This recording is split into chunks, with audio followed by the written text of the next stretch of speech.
maior facilidade para quem está Petinha. A Petinha, menina. Trabalho e poderia ajudar o jovem a dar um exemplo de que ele poderia ser contratado com experiência. Sem dúvida nenhuma, o trabalho voluntário.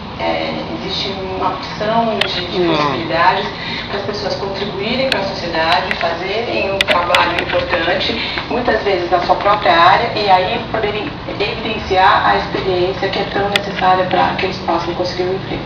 E como é que ele chega no recrutador? Ele diz, olha, eu nunca trabalhei, mas eu já ajudei a igreja do meu bairro a organizar durante todos os anos a quermesse. Eu nunca tive emprego, mas eu já trabalhei ajudando na quermesse, ou fazendo as compras, ou fazendo todos os lançamentos contábeis, ou organizando uma planilha para que todas as contas dessa quermesse, desse evento fechassem.